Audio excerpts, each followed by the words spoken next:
Salut tout le monde. Alors, nous allons voir ensemble un tutoriel sur une des manières d'implémenter un assistant IA ou un chatbot.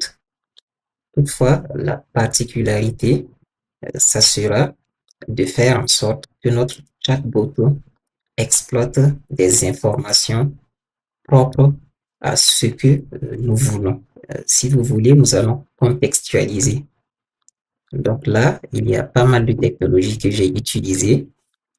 Il y a des technologies de Alfresco que j'ai utilisées. Certains modules, je ne les ai pas développés. C'est déjà là. Et il y a un des développeurs de Alfresco qui fait pas mal de POC, si vous voulez, Proof of Concept. Donc, j'ai utilisé certains de ces modules parce que c'était déjà là et c'est vraiment euh, très intéressant. Donc, nous allons utiliser ça. Nous allons détailler vraiment le protocole MCP.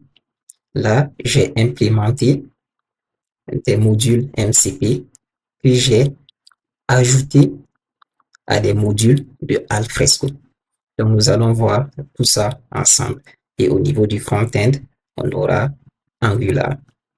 On va voir aussi Olama qui nous permet de faire tourner des LLM sur notre ordinateur en local. Donc, en fait, c'est l'architecture que vous voyez. Je ne vais pas très détailler maintenant parce que ça va prendre quand même un peu de temps. Donc, on va voir tout ça plus tard. Mais là, pour parcourir, en fait, vous voyez tout ce qu'on a. On a Angular, on a MCP, Spring AI. Donc là, c'est 3 modules MCP. Ça, c'est le client. Et là, c'est 2 modules MCP serveur. Là, ce serveur MCP avec Spring utilise, ou plutôt va exploiter pgvector Postgre. Celui-là, c'est un serveur MCP. Lui, il va utiliser comme base de connaissances Elasticsearch Vector Database. Donc, c'est un peu ça l'architecture. Là, ce que vous voyez, ce sont les modules de Alfresco. Alfresco qui va écrire les métadonnées, les règles et tout ça, les utilisateurs au niveau de Postgre, puisque Alfresco vous permet de gérer vos documents, vos fichiers. Vous allez créer des rôles, des droits, créer des utilisateurs et vous allez créer des règles, voilà, comme j'ai dit, et attribuer à des utilisateurs. Donc, tout ça, ça va être stocké au niveau de Postgre. Maintenant, l'indexation va se faire avec Solar. ActiveMQ, en fait, va permettre à Alfresco de, on va dire, en quelque sorte, d'émettre, par exemple, un message, parce qu'il y a un autre service, Transform Core, j'oublie exactement le nom. Lui, il permet de, au niveau de Alfresco, par exemple, si vous voulez convertir un document de Word à PDF. Donc, par exemple, ce genre de on va dire, d'opération. Donc, Alfresco émet un message et le service Transform Core effectue l'opération. Donc, ActiveMQ qui vous permet de gérer des messages, des files d'attente. C'est-à-dire, vous émettez, vous avez un consumer, un producer. Il y a le service qui produit et il y a le service qui consomme. Donc, c'est comme si vous allez émettre si vous voulez, plusieurs opérations que vous voulez effectuer et ça va aller dans une file d'attente. Donc, vous effectuez, si vous voulez, des demandes de tâches à faire. Et il y a les services qui viennent maintenant pour effectuer ces, ces, ces différentes tâches. Donc, ActiveMQ voilà, permet de gérer des files d'attente avec les consommateurs et les producteurs. Là, le module Alfresco et i5, lui, il consomme. C'est-à-dire, lui, il vient, il écoute au niveau de ActiveMQ et il va voir est-ce que Alfresco, il y a un changement qui a été effectué. Par exemple, s'il y a un fichier qui a été déposé et lui, il voit si ActiveMQ a cette information dans sa file d'attente, il prend l'information et il traite. Donc, c'est la synchronisation.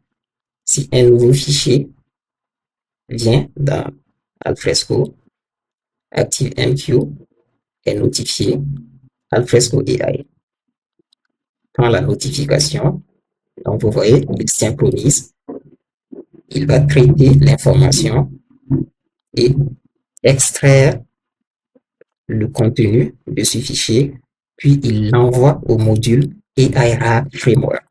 Le module AI Framework, lui, il va vectoriser ce contenu pour stocker dans Elasticsearch Vector Database.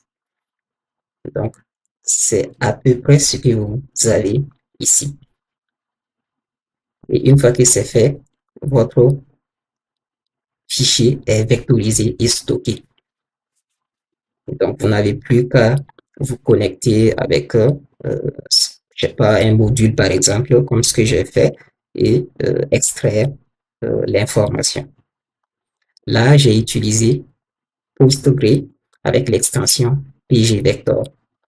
J'avais rédigé une documentation pour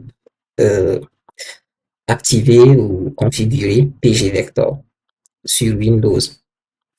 Donc, vous pouvez suivre ça et configurer si vous avez un Windows. Donc, c'est un peu ça que nous allons voir. Mais avant, je peux vous présenter ce qu'on pourrait avoir si je colle rapidement cet exemple. Je vais envoyer quelques secondes. Là, vous voyez cette réponse. En réalité, ce que vous voyez, ça vient d'un fichier que j'ai déposé au niveau de Alfresco. Voilà, là, je dis, je voudrais une architecture avec MCP Rack et Alfresco. Là, il me ressort tout ça. Et là, plus bas, les images qui sont associées à cette réponse. Mais en réalité, ces images, si vous voulez, c'est dans le fichier que j'ai vectorisé et stocké. Alors là, si je clique, par exemple, donc, vous voyez, il me sort l'image. Donc, si je viens pour vous montrer, voilà, dans Alfresco, le fichier que j'ai déposé. Bon, il y a un autre fichier aussi que j'ai déposé. Donc, si j'ouvre ce fichier, vous allez voir quelque part l'image qu'on a ici. Donc, en fait, on a vectorisé. Le fichier a été déposé dans Alfresco, mais ça a été vectorisé et stocké, voilà, dans Elasticsearch Vector. Donc, c'est ce qu'on va voir ensemble. Donc là, je n'ai pas testé vraiment plus en profondeur parce qu'il y a pas mal d'améliorations qu'on pourrait faire. Donc, c'est ce qu'on verra ensemble, mais vraiment, c'est pour vous montrer comment vous pouvez avoir déjà un bon début d'assistant IA avec des données propres à vous.